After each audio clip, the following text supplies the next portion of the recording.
avocat nanga Yesu yoleyo nelakanga ofana.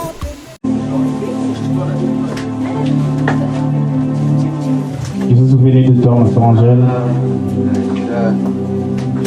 Est-ce que tu peux encore dire, Dieu s'est souvenu de moi? Dis-le avec conviction, Dieu s'est souvenu de moi. Vous savez, quand Dieu se souvient de quelqu'un, sa situation change. Quand Dieu se souvient de quelqu'un, les actions ordinaires produisent le surnaturel. Je n'ai vu personne dans la Bible à qui Dieu s'est souvenu de lui et est resté la même personne. Vous allez remarquer que chaque fois que Dieu se souvenait d'une personne, sa vie changeait. La Bible déclare que Dieu s'est souvenu de Anne et Anne eut Samuel. La Bible dit ceci.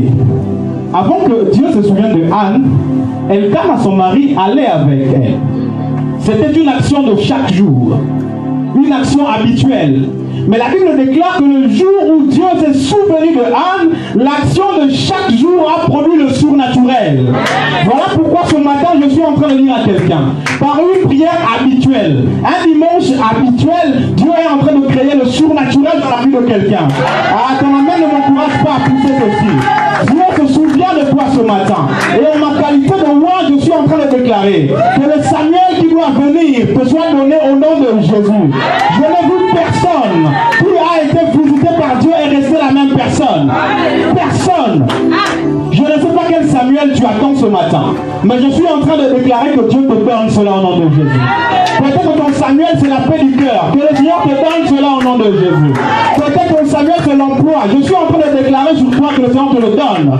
Peut-être que ton Samuel c'est la maladie, la guérison, je déclare au nom de Jésus que la guérison vienne. Et pendant que je suis en train de dire cela, je déclare sur la vie de la sœur Mireille, au nom de Jésus, à l'instant où je parle, que la guérison vienne sur toi. Prends juste ta main, mets sur ta tête. Que la guérison vienne sur toi. Dieu se souvient de toi ce matin. Je décrète et je déclare qu'avant la fin de la prédication, la guérison est manifeste. À l'instant où je parle. Parce que Dieu s'est souvenu de l'église et de la vie de chacun de nous. Au nom de Jésus-Christ de Nazareth. Dans le nom de Jésus-Christ de Nazareth. J'aime l'atmosphère que le Saint-Esprit est en train de créer en ce moment. Sans plus tarder, nous allons lire en livre de Genèse 37, le verset 2. Genèse 37, le verset 2. Genèse 37, à partir du verset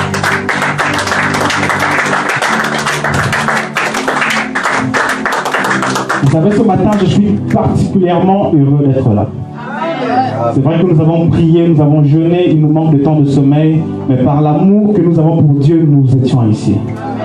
Et l'Église est en train de démontrer à Dieu que nous aimons Dieu. Peu importe l'hiver, peu importe les circonstances, nous sommes là. À qui Dieu a fait du bien ce matin. À qui Dieu a fait du bien durant ce temps de jeûne et de prière. À qui Dieu a fait du bien. Qui a reçu l'exaucement à sa prière. Qui croit qu'il a reçu l'exaucement à sa prière. Que Dieu vous bénisse abondamment. Ce matin, nous commençons un nouveau thème intitulé « Joseph vit encore ».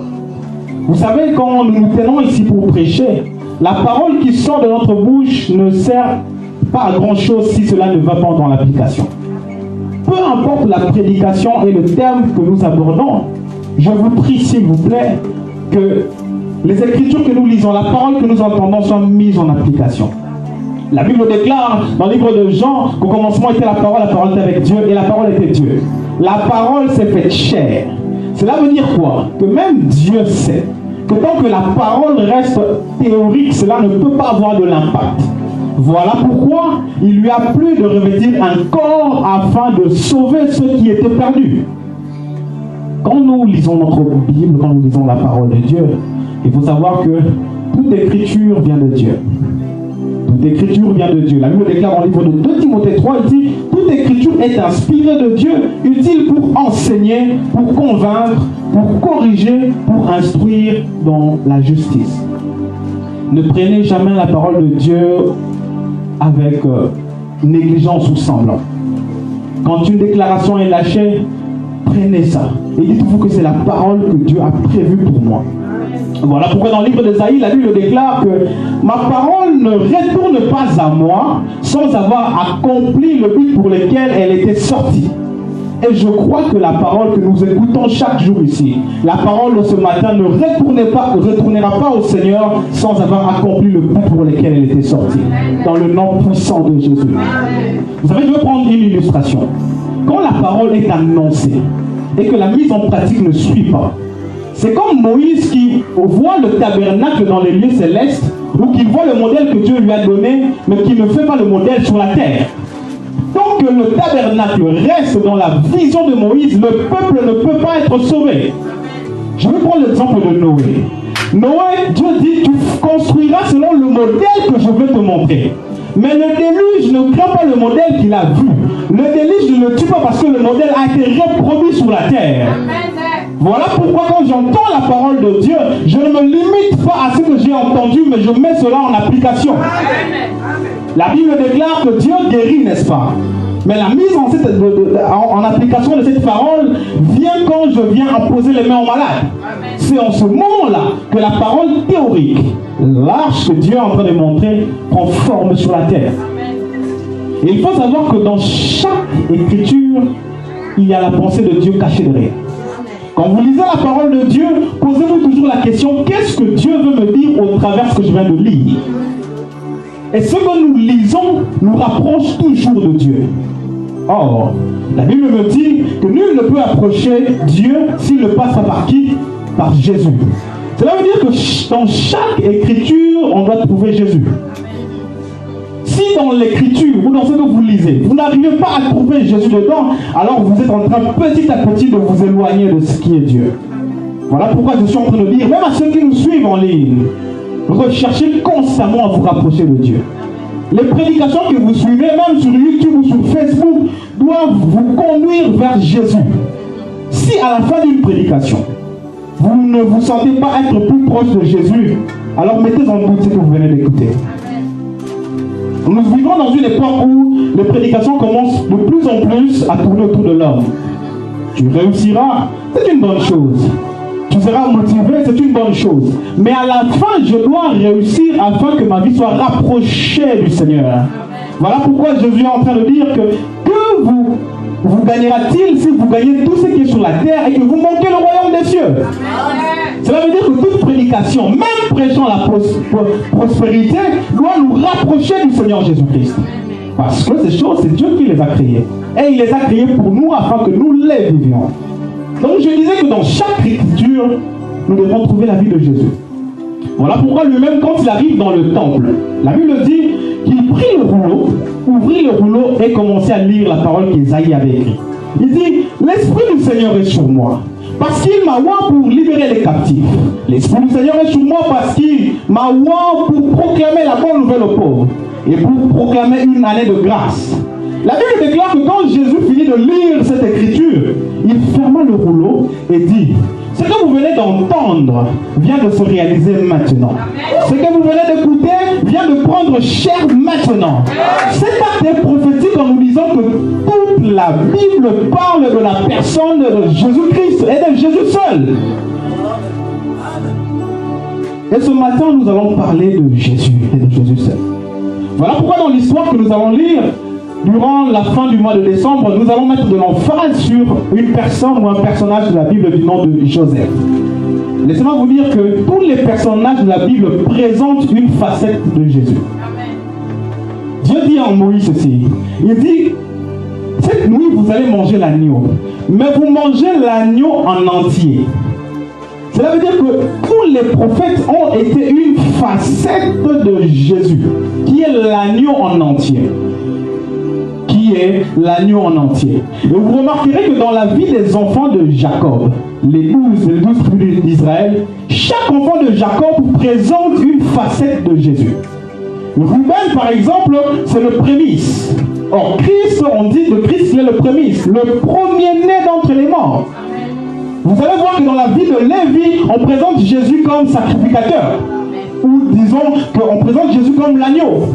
Vous verrez que dans la vie de Judas, on présente Jésus comme le roi, celui qui doit régner sur ses frères. Et ici, nous allons nous intéresser à Joseph. Quelle est la facette de Jésus que nous devrions tirer de la vie de Joseph? de la vie de Joseph. Parlons un peu de l'histoire de Joseph. Avant que nous puissions aller dans les détails, je voudrais que nous comprenions le contexte de notre prédication. La Bible dit que Jacob eut 12 fils. Et il y a un fils qui s'appelait Joseph que Jacob aimait beaucoup. Vous connaissez tous l'histoire. Joseph était caractérisé par ses rêves. Mais les rêves de Joseph l'ont conduit à la haine que portaient ses frères contre lui. Joseph sera vendu en Égypte par les Ismaélites qui passaient auprès de ses frères. La Bible dit que quand Joseph arrive en Égypte, il va dans la maison d'un certain Potiphar, qui est un officier respecté en Égypte. Il va œuvrer dans la maison de Potiphar, et une fois qu'il finit de servir dans la maison de Potiphar, la Bible dit que le cœur de la femme de Potiphar se porta vers lui. Mais Joseph ne céda point, il partit en prison. Il faut savoir qu'au début de ce parcours de Joseph, Dieu avait déjà parlé à Joseph. Vous savez, j'ai remarqué une chose, c'est que la plupart des fois où Dieu nous montre la finalité, souvent il ne nous montre pas le processus. Dieu ne montre pas le processus tout simplement parce que notre foi soit en exercice. Parce que si Dieu t'avait dit que tous les malheurs, tout ce qui t'arrive, voici comment ça va finir, ta foi ne sera pas en exercice. Et Joseph, dès le départ, connaissait la finalité, mais ne connaissait pas le parcours. Peut-être qu'il y a un Joseph ce matin. Peut-être qu'il t'a été promis des choses, mais pendant ton parcours, tu te retrouves en prison. Tu es en train de te poser la question, comment se fait-il que je me retrouve ici? Dieu n'a-t-il pas dit que j'aurais telle chose? Je viens confirmer ce matin, en ma qualité de roi, que Dieu a réellement dit que les gerbes de tes frères se prosterneront devant toi. Dieu a réellement dit ce que tu as entendu. Mais Dieu dit aussi qu'il faut que tu manifestes la foi pendant le processus. La Bible déclare qu'il est l'alpha et l'oméga. Et pour Joseph, c'est ce qui se passait. L'alpha, c'était au début quand Joseph a vu le rêve. Mais Dieu ne peut pas être seulement alpha. Sinon, il n'est pas complet. Là où Dieu a été alpha, il est toujours l'oméga. Et la Bible dit que Joseph, quand il arrive en Égypte, il a fini par réaliser le rêve que Dieu lui avait donné. Et je suis en train de dire à une personne ce matin, l'alpha qui t'a parlé sera aussi l'oméga de ta propre vie. Ah, tu ne me dis pas amen. L'alpha qui a donné la vision donnera aussi la provision et la force nécessaire de marcher. L'alpha qui a promis te donnera la foi nécessaire afin de vaincre Goliath. Joseph arrive en Égypte. Mais il y a ici quelque chose qui attire mon attention. Pendant que nous allons parler de Joseph, nous irons pas à pas, étape par étape. Mon frère David, tu peux me projeter Genèse 37, verset 3. Et ce matin, nous n'avons que tourner autour de ce passage. Genèse 37, verset 3. La Bible déclare, Israël aimait Joseph plus que tout, voilà. Israël aimait Joseph plus que tous ses autres fils parce qu'il avait eu dans sa vieillesse. Il lui fit un habit de plusieurs couleurs. On nous donne une information importante ici, on dit Israël. Donc Jacob a eu Joseph dans sa vieillesse. Et à cause de cela, il l'aimait plus que tous ses autres frères. Avant que nous puissions monter, parce que ce matin, nous allons vraiment monter avec les fils des ailes. La Bible dit qu'Israël aimait Joseph. Et à cause de cet amour-là, ses frères ont commencé à les haïr. Je vais s'ouvrir une parenthèse pour exhorter quelqu'un. La grâce de Dieu sur ta vie ne t'apportera pas toujours le bonheur des autres. Quand la grâce de Dieu est sur la vie de quelqu'un, je voudrais te dire ce matin, la grâce qui est sur toi t'attire aussi les combats qui t'arrivent. Chaque onction, chaque saison a toujours des réalités, des combats qui vont avec. Ce dont tu as besoin, ce n'est pas l'approbation des frères. Ce dont tu as besoin, c'est de l'approbation de Dieu. Le fait que Dieu me fasse grâce et le fait que Dieu m'aime, cela me suffit. La Bible déclare que maudit soit celui qui se confie à l'homme. Ton problème, c'est qu'à chaque moment, tu attends l'approbation des hommes. Et ta tristesse ou ta joie dépend de si les hommes ont validé. Je viens te dire ce matin que c'est une mauvaise façon de penser. Ce qui suffisait disait à Joseph, c'était le fait que son père l'aimait.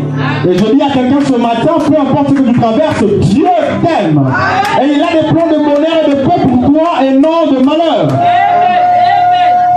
Un deuxième problème de Joseph, c'est que Joseph avait un problème d'indiscrétion. Dieu lui a parlé. Quand Dieu te parle, tu n'es pas obligé d'aller raconter ce que Dieu a dit. Il y a beaucoup de gens qui se sont eux-mêmes créés des combats parce qu'ils ont été indiscrets. Dieu t'a dit que tu gouverneras sur tes frères, tu n'es pas obligé de le dire.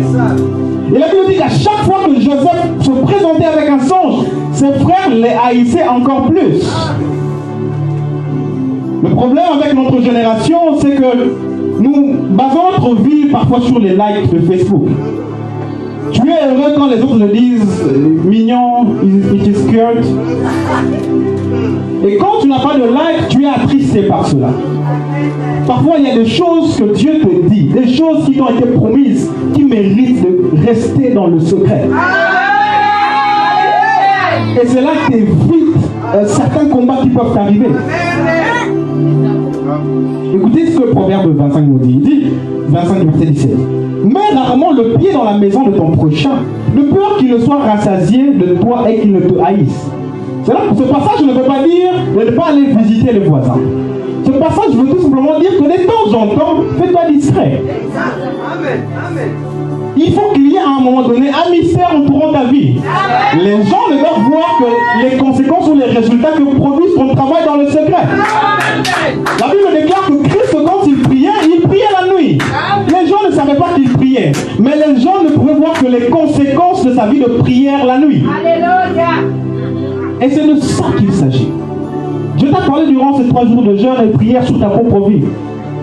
Garde ça pour toi. Prie. Et constamment que cette chose ne quitte pas ton esprit. Je reviens sur mon passage, la Bible dit que, mon frère David, maintiens-moi seulement le passage de Genèse 37, verset 3.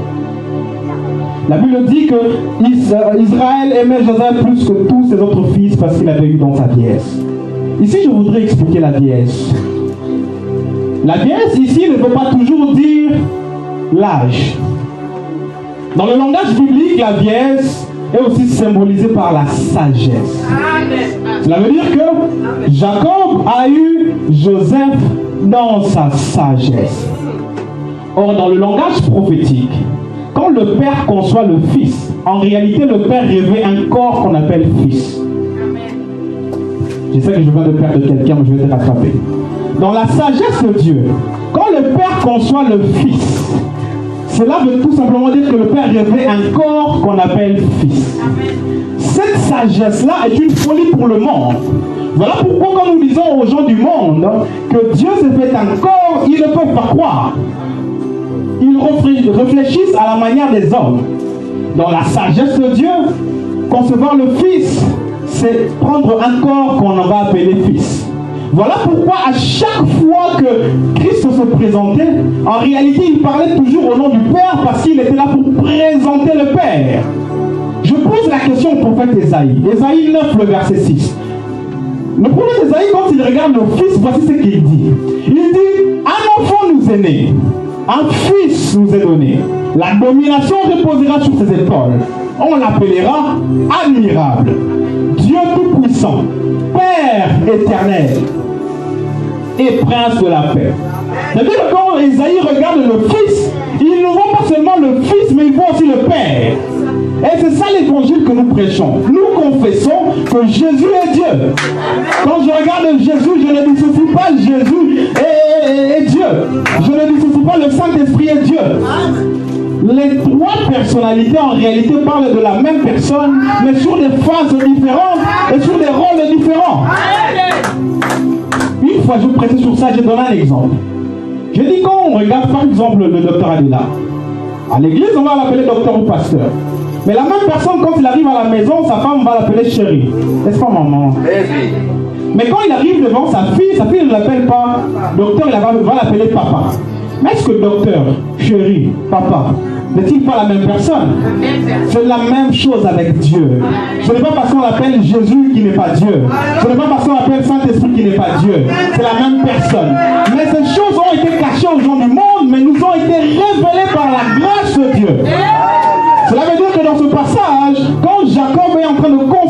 Joseph, en réalité, dans la sagesse, Jacob était Joseph. Et il l'aimait parce qu'il était en train de se voir en Joseph. Ça, c'est la sagesse de Dieu. Mais la vieillesse ne peut pas seulement dire sagesse. Vieillesse peut aussi dire les derniers jours de vie d'une personne. Quand une personne est dans sa vieillesse, cela veut tout simplement dire qu'il est dans les derniers jours de sa vie. Les derniers jours peut aussi signifier le temps de la fin. Le temps de la fin. Cela veut dire que le Père se fait encore au temps de la fin. Est-ce que quelqu'un est en train de me comprendre? Amen. Jacob s'est fait Joseph au temps de la fin. Et le prophète Daniel est en train de nous dire, il nous donne l'âge d'Israël. Daniel dit que Israël a 70 semaines. Israël a 70 semaines. Ce sont les 70 semaines de Daniel. Ici, je vais essayer de parler comme un prophète. Je voudrais vraiment que ce matin, vous puissiez monter avec moi. Daniel donne le temps que doit compter, je veux dire, l'humanité ou Israël, et de 70 semaines. Je voudrais vous situer, la 70e semaine, selon Apocalypse, on nous parle de la semaine de tribulation. La semaine de tribulation est la dernière semaine.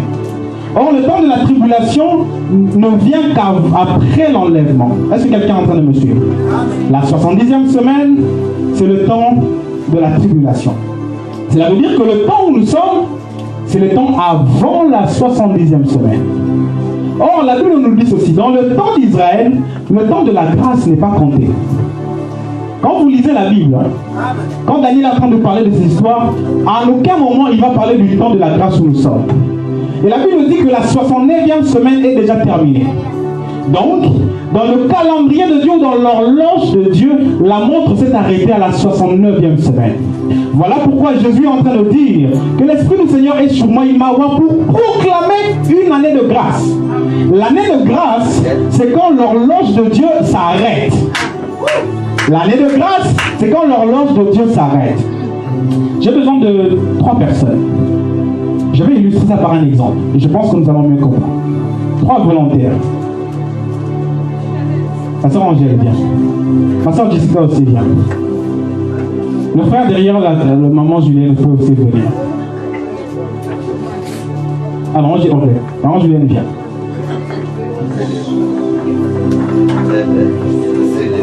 Maman Julien, tu peux te mettre là. Je vais illustrer les semaines. Les 70 semaines de Daniel.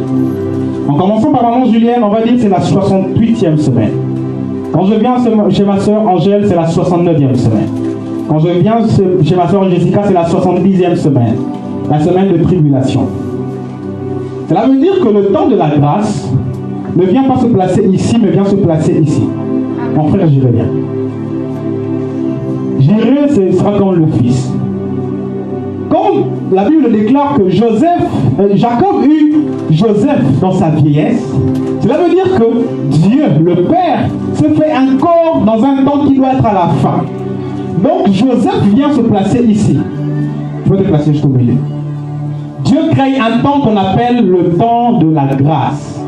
Et c'est durant le temps de la grâce que Dieu a revêtu encore afin qu'on l'appelle fils. Du nom de Jésus-Christ de Nazareth. Est-ce que quelqu'un a compris l'illustration que je viens de donner? Est-ce que tu peux acclamer le nom du Seigneur pour leur vie? Je vais prêcher avec vous. Vous pouvez rester là. On va faire un petit exercice ce matin.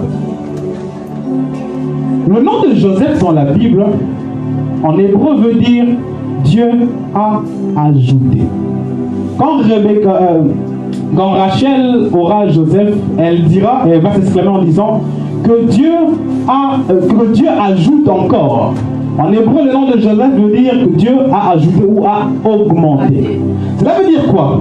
Que le temps normalement était de 70 semaines. Mais Dieu, qu'est-ce qu'il fait? Dieu vient ajouter un temps de plus afin que les nations que nous puissions être sauvés. Et c'est ça qu'on appelle le temps de la grâce. Et quand on regarde la vie de Joseph, on se rend bien compte que Dieu a ajouté un temps afin que nous soyons sauvés. Et la Bible déclare ceci. Durant le temps de la grâce, quand Jésus vient, écoutez, Jacob aimait Joseph. Or, dans le livre de Jean, la Bible nous dit quoi? Quand Jésus entre entre dans le Jourdain afin de se faire baptiser, on entendit une voix qui est dans les cieux et qui attestait que celui-ci est mon fils bien-aimé en qui j'ai mis toute mon affection. C'est là où nous comprenons qu'en réalité, Joseph, c'est la personne de Christ. Israël, c'est Dieu qui aime Joseph au milieu de ses frères.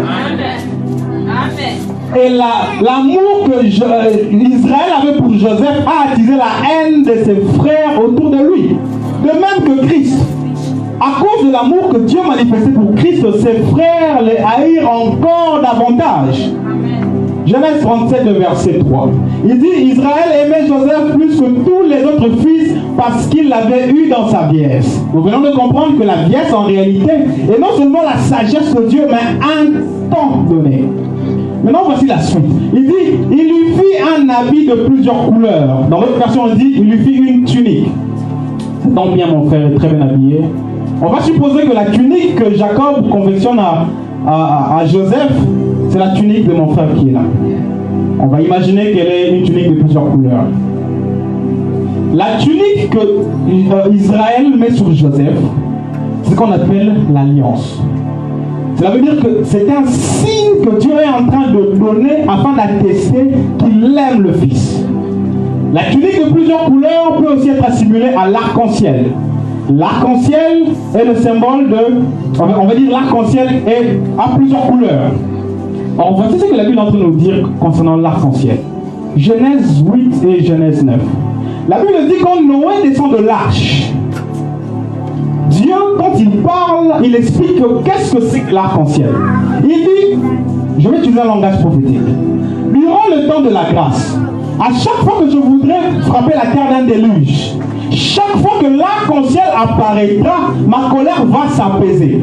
Cela veut dire que la tunique de plusieurs couleurs, quand Dieu regarde la tunique, cela veut dire que sa colère s'apaise. Parce que la tunique de plusieurs couleurs veut tout simplement dire miséricorde et grâce. Chaque fois que le Père veut frapper sur la terre, il regarde la tunique qui est sur le Fils. Chaque fois que tu pêches, Dieu, quand il veut se mettre en colère, il regarde la tunique qui est sur Jésus-Christ.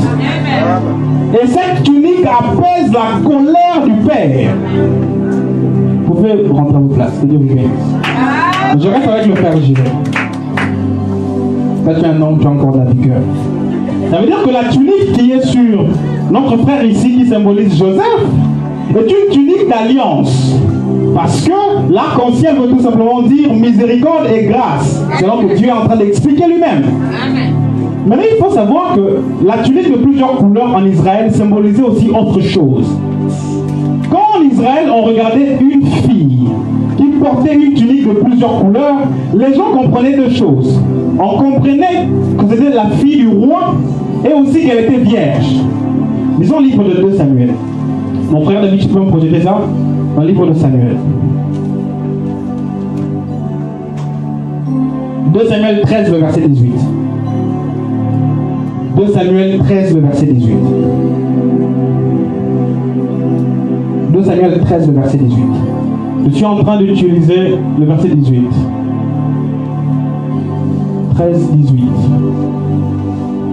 Je suis en train d'expliquer ici la symbolique de la tunique de plusieurs couleurs qui était sur Joseph. Non.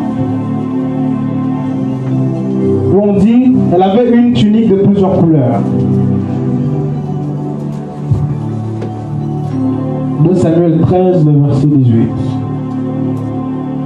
Ok.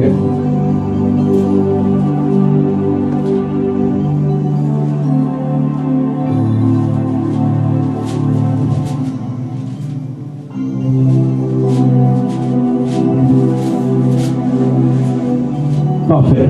2 Samuel 13, le verset 18. La Bible dit, elle portait une robe de plusieurs couleurs. On parle de la fille de David. C'était en effet la tenue que portaient les filles du roi aussi longtemps qu'elles étaient vierges. En Israël, quand on voyait une personne qui avait une tunique de plusieurs couleurs, cela voulait dire que c'était la fille du roi et qui était vierge. C'est là où je comprends que la tunique que Jacob est en train de mettre sur Joseph symbolise la virginité et la pureté. Amen. La virginité veut tout simplement dire la pureté. Amen. Vous vous souviendrez avec moi que quand on symbolise l'église, on dit il y avait 10 vierges qui attendaient l'époux. La virginité, c'est tout simplement dire que ces personnes sont sans défaut et sans tâche. Donc quand Jacob est en train de mettre la tunique sur Joseph, il était tout simplement en train de dire que j'ai trouvé en son fils ni défaut ni tâche. Je vais utiliser un autre langage, on va essayer de monter maintenant. Jacob était donc en train d'attester que c'est l'agneau qui est sans défaut, sans tâche, qui doit être envoyé afin de sauver. La tunique de Joseph veut tout simplement dire que le Père l'aime, veut dire que par lui nous avons la miséricorde et la grâce. Il faut aller t'asseoir mon frère. Que sur lui il y a la miséricorde et la grâce, mais aussi que tous ceux qui viendront en lui bénéficieront de cet héritage-là. Tous ceux qui sont en Joseph ou en Jésus-Christ bénéficient de cet héritage-là. Voilà pourquoi la Bible déclare dans le livre d'Ésaïe 53, il dit « Il a été maltraité et opprimé, il n'a point ouvert la bouche semblable à l'agneau qu'on mène à la boucherie. Une brebis muette devant ceux qui l'attendent, il n'a point ouvert la bouche. » Quand Jacob est en train de mettre la tunique sur Joseph ne s'est pas exclamé. En d'autres termes, il était en train d'attester parmi ses frères que voici l'agneau qui ôte le péché du monde. Vous remarquerez que Noé, quand il sort de l'arche, la Bible dit qu'il fit un autel pour faire un holocauste à Dieu. Et c'est les choix des animaux que Noé va faire. La Bible déclare, Genèse 8, verset 20. La Bible déclare que Noé prit les bêtes qui étaient pures et les oiseaux qui étaient purs. Cela veut dire que l'agneau qui doit être sur l'autel doit en d'autres termes manifester la virginité. La virginité veut tout simplement dire que l'agneau est sans défaut et sans tâche. Est-ce que quelqu'un est en train de me suivre ce matin? Et Christ, comme à l'image de Joseph, on a mis une tunique de plusieurs couleurs sur lui afin d'attester cela. Mais j'aime au verset 37 de Genèse, la Bible dit, 37 verset 13, il dit Israël dit à Joseph, tes frères ne font-ils pas paître le troupeau à Sichem? Pendant que cela, ses frères sont partis à Sichem. Israël dit à Joseph, tes frères ne font-ils pas paître le troupeau à Sichem? Viens, je veux t'envoyer vers eux. Et Joseph répondit, me voici. Pendant que mes pieds sont encore dans Genèse, ma tête est déjà dans Apocalypse. Alors qu'on cherchait celui qui devait ouvrir le rouleau, on dit que personne n'y fut trouvé digne. Et dans le ciel et sur la terre. Mais seul l'agneau a été trouvé digne de rompre les sceaux. Seul l'agneau avait été trouvé digne d'aller afin de délivrer ceux qui étaient morts. Et Joseph, comme le véritable agneau, dira à son père, me voici. Ici, la conversation de Jacob et Joseph, en réalité, se passe dans le ciel. Ses frères sont sur la terre. Et on est en train de chercher quelqu'un qui doit aller délivrer ses frères. Mais pour cela, il a fallu qu'on mette un manteau sur Joseph afin d'attester que voici l'agneau qui ôte le péché du monde. Et la Bible déclare que quand Joseph se présente devant ses frères, de loin, ses frères disent, voici le faiseur de songe qui arrive. Nous allons le tuer. Il en est de même pour Christ. Quand Christ vient sur la terre, dès le départ déjà, il y a eu des complots contre sa vie. La Bible nous dira que dès sa naissance, Hérode a cherché à le tuer. Et Jésus a fui. J'ouvre une parenthèse ici. Ce ne sont pas tous les combats de votre vie que vous êtes censés mener. Il y a des combats qui ont besoin que vous puissiez fuir. Il y a des combats qui ont besoin que vous puissiez vous cacher. Jésus, la Bible dit sur Jésus, et un jour Jésus est dans le temple et on cherchait à le faire tuer. Et Jésus a fui. Pourquoi? Parce que son heure n'était pas encore arrivée. Ton problème c'est que tu veux être sur tous les fronts. Ton problème c'est que tu veux combattre tout. Ce n'est pas toutes les choses qu'on combat. Il y a des fois quand on t'insulte pas. Il y a des fois quand on t'insulte, on ne répond pas. Ton problème c'est que tu te prends pour un guerrier tout le temps. Et ce qui fait en sorte que certains enfants de Dieu perdent de l'énergie dans les mauvais combats. Voilà pourquoi l'apôtre Paul est en train de dire « J'ai combattu le bon combat de la foi ». Cela veut dire qu'il y a aussi les mauvais combats. Mets ton énergie sur les choses qui concernent ta destinée. Une chose qui ne te concerne pas, n'entre pas dedans.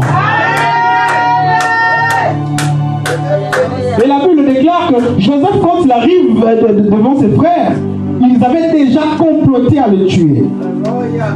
Écoutez, Jean 1, le verset 11 est en train de nous dire, il avait le même pour Jésus.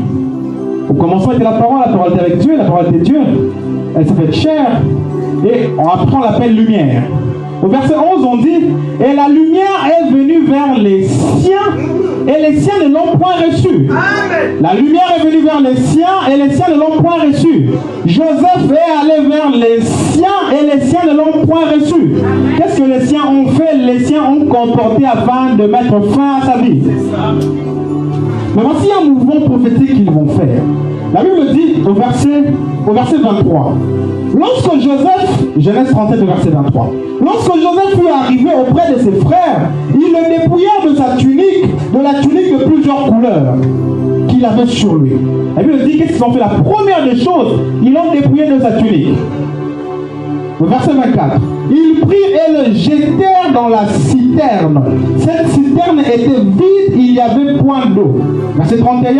Ils prirent alors sa tunique, la tunique de Joseph, ayant tué un bouc, ils plongèrent la tunique dans le sang. Vous vous souviendrez avec moi que Jésus sur la croix aussi. La citerne ici veut tout simplement dire l'œuvre de la croix, la mort, parce qu'on te jette sous la terre. Les soldats aussi, pour Jésus-Christ, ne l'ont pas tué avec ses vêtements. On a séparé Christ de ses vêtements afin de le clouer sur la croix. Il aurait de même pour Joseph, pour pouvoir le mettre dans la citerne. Donc, dans un langage prophétique, le tuer, il fallait d'abord aussi le séparer de son vêtement. Mais voici ce qui va se passer. Quand on vous plonge dans la citerne, cela veut dire quoi? Dans la citerne, dans le monde que nous vivons, si on te plonge dans une source d'eau, dans un puits, il y a de l'obscurité, n'est-ce pas? Or, sur la croix aussi, quand Christ meurt, la Bible dit qu'il lit les ténèbres sur la surface de la terre. Donc, en plongeant Joseph dans la citerne, en réalité, Christ sur la croix aussi, les ténèbres étaient en train de recouvrir la terre. Or, quelqu'un est en train de saisir les choses que je suis en train de dire. Or, séparer Joseph de sa tunique voudrait tout simplement dire séparer Christ de ses vêtements. Mettre Joseph dans la citerne voudrait dire que Jésus meurt. Mais voici ce qui va se passer. Et je finis avec ça, avec la tunique. La Bible déclare que quand Jésus est mort sur la croix, quand il a expié, la Bible déclare que le voile du temple se déchira de haut en bas. C'est là où je comprends que séparer Joseph de sa tunique, en réalité, c'est déchirer le voile du temple. Pourquoi? En déchirant le voile du temple, nous avons accès à la gloire de Dieu. Cela veut dire que par la mort de Joseph, je dirais dans la citerne, ses frères ont eu droit à la vie. Parce qu'ils ne savaient pas qu'ils étaient en train d'accomplir le plan parfait de Dieu. Amen. Voilà pourquoi par la mort de Jésus sur la croix, nous avons eu accès au Père. Alors que dans l'autre foi, il n'y avait que les sacrificateurs qui avaient accès au lieu saint de saint. Mais à cause de Christ, à cause du sang coulé, nous avons accès à la gloire de Dieu. Ainsi, avant que Joseph rentre en Égypte, ici c'est déjà accompli l'œuvre de la croix. Avant d'aller en Égypte, ici c'est déjà accompli l'œuvre de la croix. Que le Seigneur vous bénisse abondamment. Ce matin, nous nous arrêtons là. Vous pouvez acclamer le nom du Seigneur.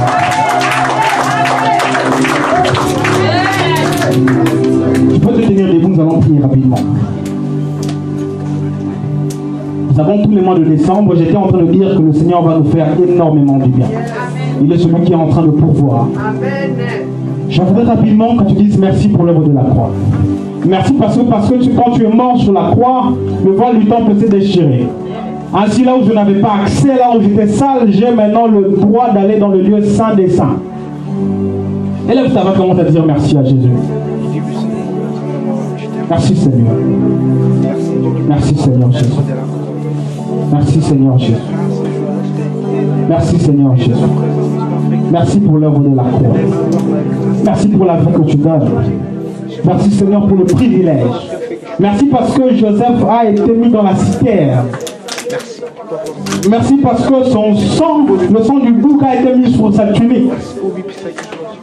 C'est que les frères de Joseph ne savaient pas, c'est qu'ils étaient en train de crucifier Christ sur la croix, afin que nous soyons sauvés.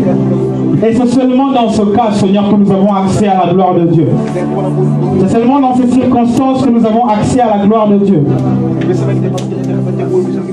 Merci Jésus.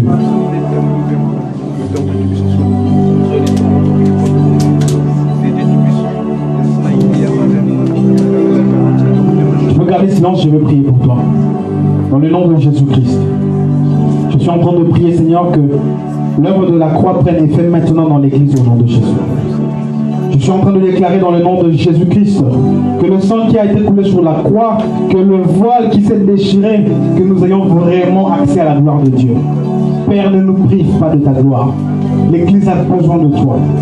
Nous avons jeûné et prié comme signe, Seigneur, que nous avons soif de toi.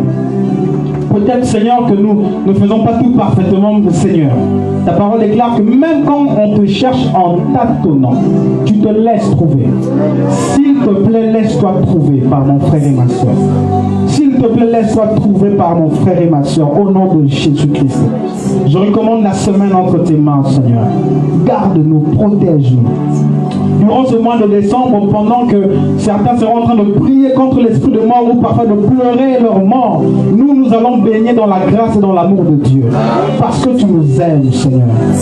Merci parce que, Seigneur, ta main puissante est sur l'Église. Au nom de Jésus-Christ. C'est dans le nom de Jésus que nous avons ainsi prié. Nous acclamons le Seigneur et nous disons Amen. Que Dieu vous bénisse abondamment.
Pour finir notre culte, nous avons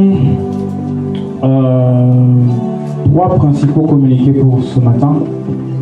Le premier communiqué, c'est concernant notre veillée, la nuit d'action de grâce, la veillée du 31 décembre que nous allons passer ici. Nous commencerons à partir de 21h30 jusqu'à 2h du matin. Venez, on va célébrer Dieu ensemble.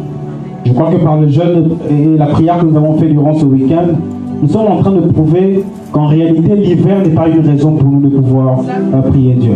Ce n'est pas du tout une raison. Et si on a pu faire ça durant 2-3 jours, alors nous pouvons aussi le faire toutes les fois que possible. C'est 31, venez, on va célébrer Dieu. La chorale va vraiment nous conduire dans des moments merveilleux. Tu as un témoignage, ce que Dieu a fait pour toi au cours de l'année, l'Église a besoin d'entendre cela. Nous avons besoin d'être édifiés par ce que Dieu a fait pour toi durant l'année. Venez célébrer Dieu. Ça sera la première activité. La deuxième activité sera le dimanche 2 janvier, le premier dimanche de l'année. À un moment donné, nous avions réfléchi en nous disant, est-ce qu'on peut annuler ce culte? Mais on s'est rendu compte que non. C'est le premier culte de l'année et la première personne qui mérite notre révérence, notre seigneurie, c'est Dieu. Amen. Donc nous aurons une activité juste après le culte le dimanche à un buffet. Nous allons manger ensemble. Nous allons partager un repas ensemble. Dimanche après le culte, nous aurons un repas ici, un buffet. Mais pour cela, nous avons besoin de ta contribution. Il y a un budget qui a été établi et selon les estimations, si chacun arrive à donner au moins $25, on va bien manger ici. Donc, inbox, je viendrai en particulier demander à chacun une somme de $25. Si à partir du dimanche prochain, on peut déjà boucler cette somme-là, cela sera merveilleux. Je crois qu'ici, Dieu nous donne tous la capacité ici d'avoir au moins $25. Qui croit qu'il va donner? Qui pense qu'il peut donner même aujourd'hui? Il y a des gens qui ont déjà donné. Que Dieu vous bénisse abondamment. Commencez déjà à donner. Pour ça, il faut donner au frère Naphtali, qui, je pense, le frère Naphtali ira dans l'inbox de chacun. Demandez l'argent de Dieu qui va nous servir à manger. Et si vous pensez que vous pouvez donner au-delà, sentez-vous libre aussi. Parce que moi, je pense que personnellement, je donnerai plus que ça. Si tu peux donner plus que ça, ce sera aussi une très bonne chose. Nous arrivons à la fin de notre culte. Nous tenons les papas de clôturer le culte. Nous te disons merci Jésus, parce que tu nous as bénis.